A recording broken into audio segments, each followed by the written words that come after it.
Now the angel of the Lord went up from Gilgal, which was their original camp, to a place called Weepers, which apparently is their new cult center. Shiloh. Must be Shiloh that's referred to here. By the way, which theology, now those of you who are new are going to be mystified by this question, which theology is this? Is this the Aaronite priesthood or the Mushite priesthood that maintains this theology?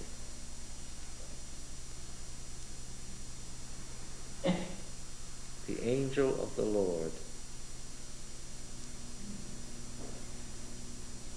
You're all silent because you don't know and you're afraid to say the wrong thing.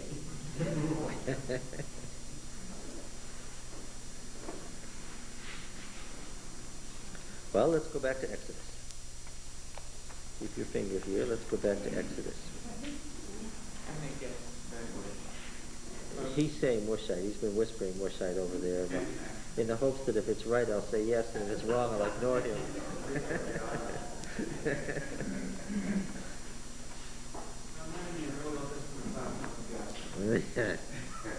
Yes, but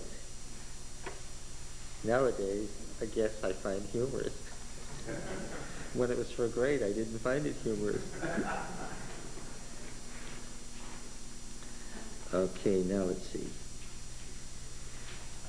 You all remember the story of the golden calf.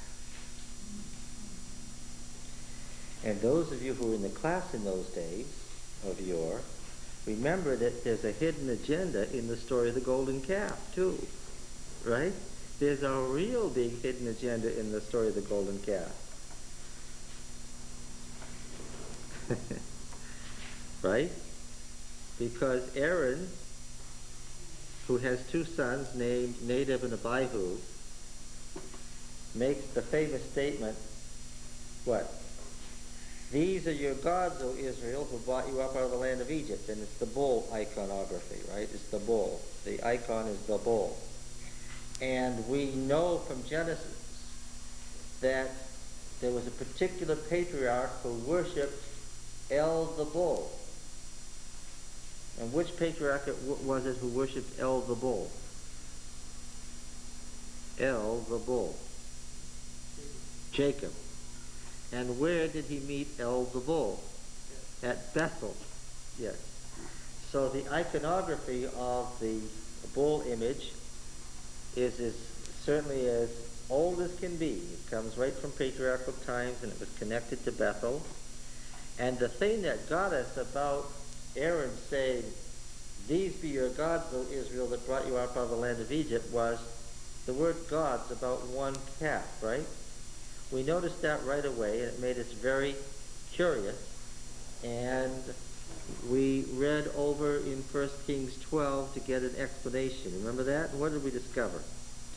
We discovered that during the days of the separation of Israel from Judah, after the death of Solomon, when Solomon's son Rehoboam made the wrong answer to the elders of Israel, and they made a man named Jeroboam, one of Solomon's high officials, king over Israel. We found that this man Jeroboam did something that wasn't considered very good by the Deuteronomic historian. In fact, it was considered real bad. What did he do? He made two calves. And he put one at the north end of his kingdom. Where's that? In Dan. And the other one at the south end of his kingdom, where? Bethel.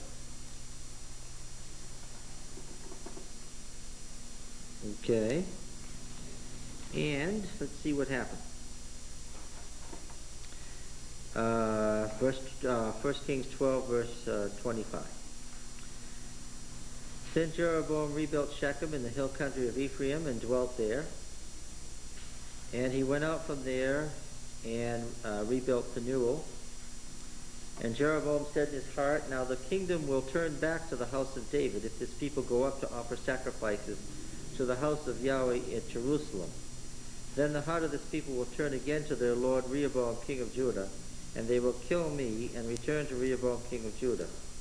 So the king took counsel and made two calves of gold. And he said to the people, you have gone up to Jerusalem long enough. Behold your gods, O Israel, who brought you up out of the land of Egypt. Now it also helps to find out when we read in the next chapter that this King Jeroboam had two sons. And what were their names? No. That's a different priest. The two sons were named the sons of Aaron, Nadab and Abihu. And one of them died, and the other one became the next king. Right? So we have a king who has two sons named Nadab and Abihu, who makes a golden calf and says, "These are your gods, O Israel, who brought you up out of the land of Egypt." And we have a priest who has two sons named Nadab and Abihu, who makes a golden calf and who says, these are your gods who brought you up out of the land of Egypt, O Israel, in Exodus 32. Would you call that a hidden agenda? Yes. And we spent a long, laborious day tracing the family of Moses. You know, Moses was also a priest. And his father-in-law was the priest of Midian. And his wife was a priestess. And his sons, not surprisingly, were priests. In fact, there's a lot of scholarly evidence that suggests the God Yahweh was worshipped first by these Midianites, these folks. And we noticed that the name Jethro and names compounded from the name Jethro keeps appearing in the family of Moses for centuries. All the way down to the return after the exile, there's still a Mushite priesthood with names compounded with Jethro in it. Moses' father-in-law, the grandfather of Moses' children. Okay? And in fact, we happen to know that our Jeremiah, the prophet of the priests of Anathoth, was descended from one of David's two high priests. And when we traced it through, a lot of things became clear in our minds. There was a priestly family descended from Aaron, and there was a priestly family descended from Moses. And the two folks, the two families, how do you suppose they got along? God's own people wouldn't fight with each other, would they? Now, that high priest, there were two of them, right? Who were the two high priests? Well, one was Zadok from Hebron, a descendant of Aaron, and the other was Abiathar. And what does Abiathar mean? Abiathar. My father is Jethro. That's what the name means. And Jeremiah was a direct lineal descendant of this priest. He was deposed later because he sided with the wrong son of David. But what am I also saying then? Jeremiah was a direct lineal descendant of Moses. Now the two priestly families didn't see things quite the same. Among other things that they didn't see eye to eye about was about what constituted the sanctuary and the tent of meeting. Where was Moses' tent of meeting? Outside the camp. Exodus 33. This is all by way of review, and it has something to do with what we're studying right here in Judges.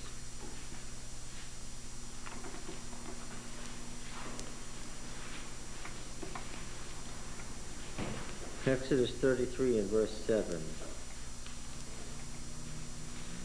Now Moses used to take the tent and pitch it out. Oh, let me stop. In the story of the golden calf, who's the bad guy? Aaron. Is that a story that Aaron's descendants told? Whose descendants told that story and kept it alive? Now Moses used to take the tent and pitch it outside the camp, far off from the camp. And he called it the tent of meeting. Now this Ohel Moab is the very name given to what? At the same time, according to the narrative, given to what? To the sanctuary. And everyone who sought the Lord would go out to the tent of meeting, which was outside the camp. Whenever Moses went out to the tent, all the people rose up, and every man stood at his tent door, and looked after Moses until he had gone into the tent. When Moses entered the tent, the pillar of cloud would descend and stand at the door of the tent, and the Lord would speak to Moses. And when all the people saw the pillar of cloud standing at the door of the tent, all the people would rise up and worship, every man at his tent door. Thus the Lord used to speak to Moses face to face, as a man speaks to his friend. When Moses turned again to the camp, his servant Joshua the son of Nun, a young man, did not depart from the tent.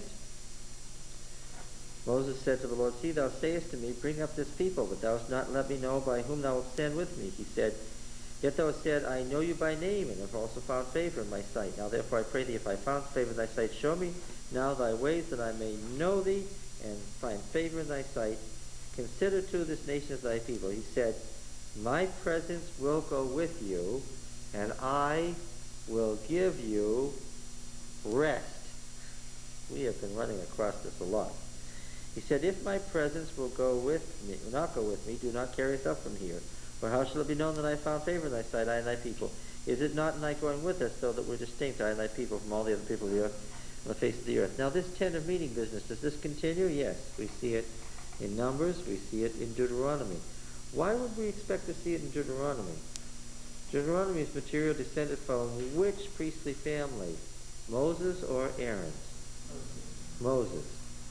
If we were to say Leviticus is priestly material descended from which priestly family, what would we say? Aaron. All right, now, when Joshua was invested at the end of Deuteronomy, how did it happen? Moses and Joshua went out to the tent of meeting. Yeah. In Numbers, when the folks are unhappy and there's a plague, Moses and Aaron do what? They have to go out to the tent of meeting where the pillar of cloud comes down. Yes. Now, chapter 33, verse 1. This is after the golden calf incident. The Lord said to Moses, Depart, go up hence, you and the people of whom you brought out of the land of Egypt, the land which I swore to Abraham, Isaac, and Jacob, saying, To your descendants I will give it.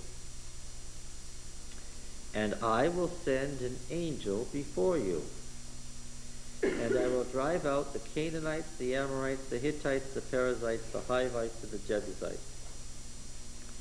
Go up to a land flowing with milk and honey, but I will not go up among you, lest I consume you in the way, for you are a stiff-necked people.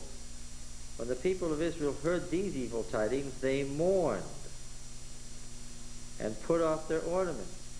For Yahweh had said to Moses, Say to the people of Israel, You are a stiff-necked people.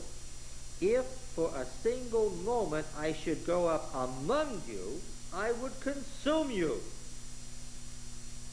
So now put off your ornaments from you, that I may know what to do with you. So, where's the tent of meeting?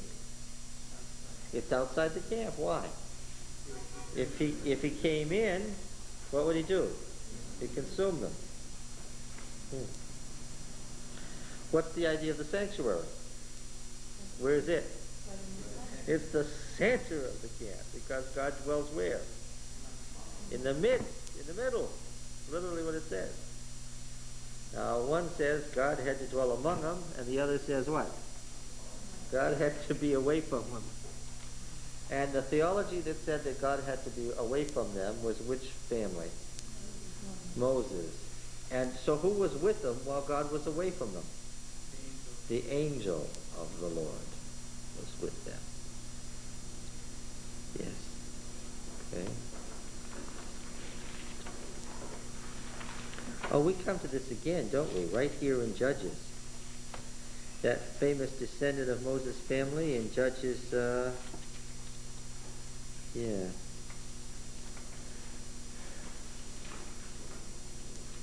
Remember the story here?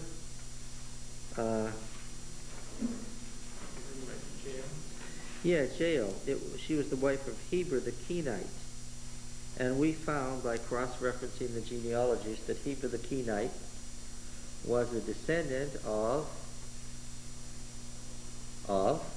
Jethro, the priestly family of Moses. And we discovered that when this Canaanite general ran away from the battlefield, where did he run? Why did he run to her tent? No, not to rest. Why? What was her tent? It was a tent shrine. That is to say, it was what?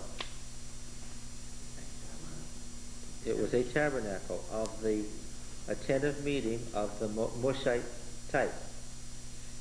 We've already seen that these tent of meetings, would they be inside the cities or villages or outside? The whole point is they'd be away from the people outside.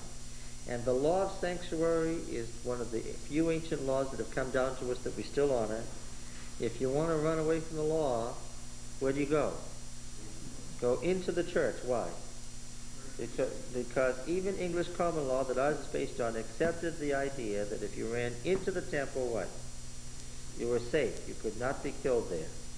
That's why Joab ran into the sanctuary and grabbed the horns of the altar when he found out King Solomon was ready to kill him.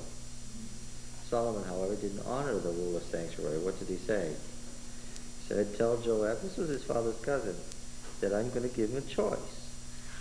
He could come out and die out here, or he can die right in there. Yes. But the idea was that this Canaanite general knew, I can run into that sanctuary and I'll be safe. Didn't work there either, right? Yes. She told him, everything's fine now. Here, have some warm milk. Right? That was a descendant of Moses. That's the idea, the tent shrine outside the camp. How did we get here? I asked you in Judges 2, which family, which tradition would have the angel of the Lord jump right in there now.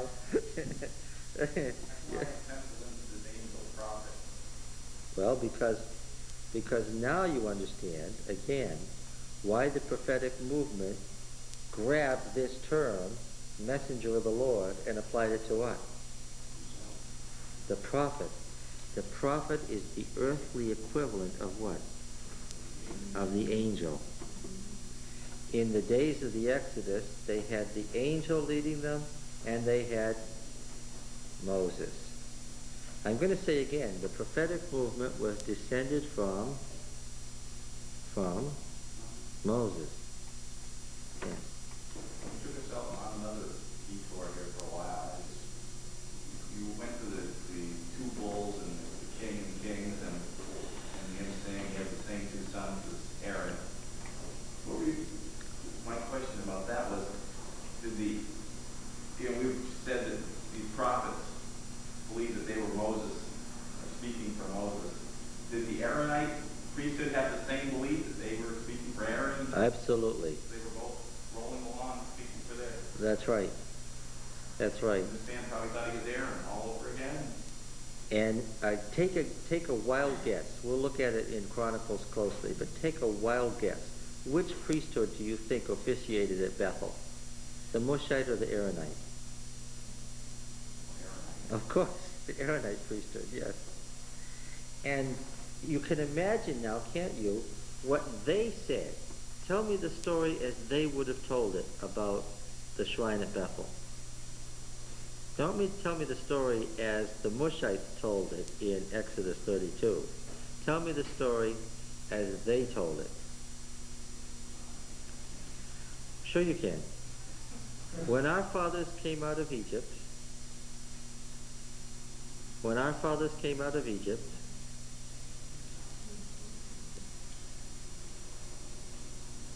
and they, yes, yes, they worshiped. This is the northern kingdom, Israel. When our fathers came out of Egypt, our fathers, the sons of Israel, came out of Egypt, God appointed them a priest. Right? And this priest worshipped El the bull, who was Yahweh, just as we do. And this priest was given the ancient symbol of the sanctuary at Bethel for the people. And when they were in the wilderness, our father Aaron was directed to do what? To make a bull and put it into a sanctuary, so that when the people came to worship Yahweh, he could appear above the bull. Right? Yeah. So, did they have a bull? And did the Mushite ones have the Ark of the Covenant? According to Deuteronomy, the Ark of the Covenant was what? No. See, he added those priestly details in there, didn't he? So that's an Aaronite description? Well, of course. Where did we get that from? We got it from Exodus and Leviticus, which is largely what? Which is largely Aaronite. We'll have to discuss how did we get that Mushite story into the middle of Exodus. We'll have to discuss that later when we come to it. But and where we come to it is still the future. But in Deuteronomy, we have actually one mention of the Ark of the Covenant. And what is it?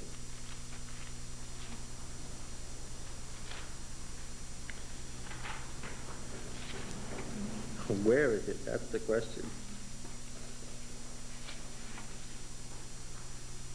Here. Deuteronomy 10.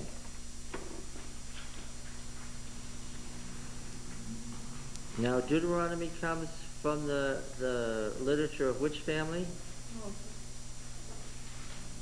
Okay. At that time Yahweh said to me, hew 2 tables of stone like the first, and come up to me on the mountain, and make an ark of wood. And I will write on the tables the words that were on the first tables which you broke, and you shall put them in the ark. So I made an ark of acacia wood, and hewed 2 tables of stone like the first, and went up the mountain with the 2 tables in my hand.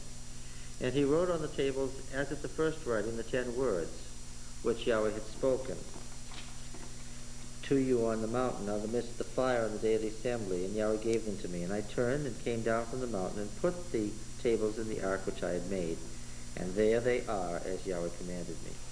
What is it? What he's saying is I made a little wooden box. I made a little wooden box. I put them in there. No gold, no angels, just a wooden box. There's also a mention of Aaron. There's one mention of Aaron in Deuteronomy. He actually was so important that they mentioned him. And that's found in chapter 9, verse 20. This is all that we're ever going to find out about Aaron in the whole Deuteronomic history. All the way Deuteronomy, Joshua, Judges, 1st and 2nd Samuel, 1st and 2nd Kings. This is the whole story of Aaron right here.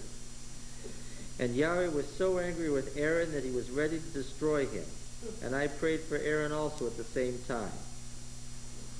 That mentioned his death in 10 verse 6. That he died? Yeah. 10:6 is an insertion. Does your Bible not bracket that as a gloss? Yeah. It's a hopeless gloss. Yes. Well, what if I...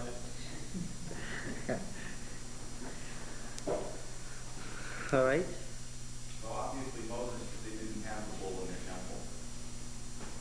temple. In Moses? No, they had no bull. No, in Moses 10 it means... Wooden box? What? Everybody had a little I'm sure they did. Did they all I'm sure they did. They all kind of copied it. Yeah.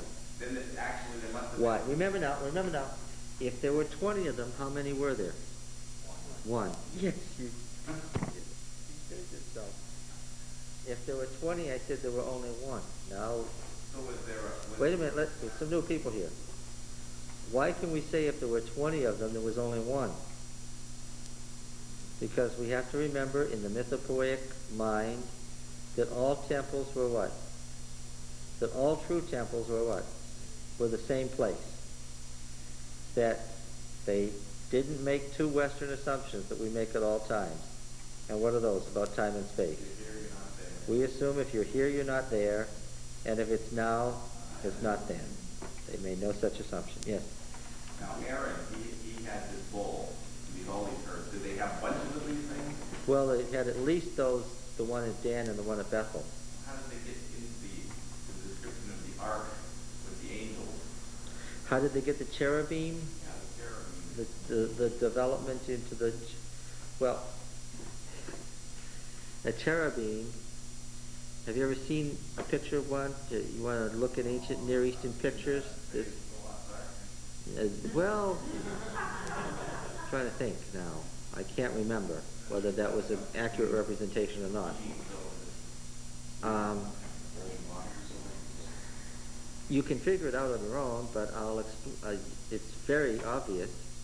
A cherubim is a winged bull. There you go. Well, it could have a different kind of face. It could have a human face or whatever, but it's what? A cherubim is just a bull with wings and maybe a human face.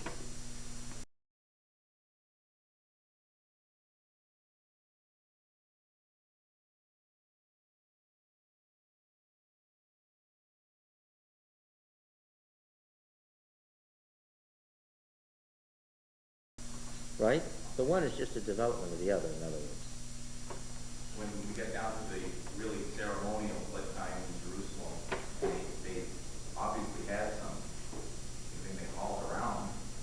Oh yes, when you had the procession of the ark, sure, there was an ark that was exactly, and of course, ultimately, when the Mushite priesthood moved to Jerusalem after the fall of the northern kingdom, in the Deuteronomic movement, who's in possession of the temple? The Deuteronomists are. Hezekiah probably conducted a pre-Deuteronomic reform. Where was the book of Deuteronomy found? Josiah was informed when the temple was under repair. We have found the book of the law in the temple. There was a bunch of these things. How did they keep track of which one was? They didn't care. They were all the real ones. It didn't really matter. But See, we want the first one. We want the one that was built out in the wilderness, and David carved in on that. And you said and? Wait a minute. And what? Or maybe. And David did what? David brought it from somewhere to somewhere. I don't remember the text. brought it up from Kiriath Jearim into the what? Into the what? Into the tabernacle. Into the tabernacle. Right. What did David build in Jerusalem? Right. He built he built a tabernacle. That's right. So what the priests in Jerusalem said we had in the wilderness, anybody could go and look at. You want to know what the hangings look like? You want to know what the altar of burnt offering looks like? You want to know what the laver looks like? You want to know what the linen hangings look like? What? Go to Jerusalem. Why? There it is, right there. What David built in Jerusalem was exactly what we find in Exodus. Was he a Aaronite then or a Mushite then? Well, David was an empire builder. Well, you already know the answer. I've said it several times, but now you see why. David was intent on building an empire. You can't build an empire if you offend the Aaronites. On the other hand, you can't build an empire if you offend the Mushites. David had how many high priests? Two. That's what the definition of politician is. Well, how do you keep these people together? He was a man after God's own heart. He was anointed with the Spirit of God. That was his problem. And I'm sure it was a daily problem. Well, the Aaronite, Not one that I have to worry about, though. the Aaronite temple was in the city, and the Mushite one was outside. Scholars have proposed that the place that the ark was housed was a Mushite center outside Jerusalem, and that the probable ritual procession of the ark moved from a tent of meeting outside Jerusalem to the temple in Jerusalem. That was the sequence of events of Baal's kingship, from a tent shrine to a temple, right? Yeah.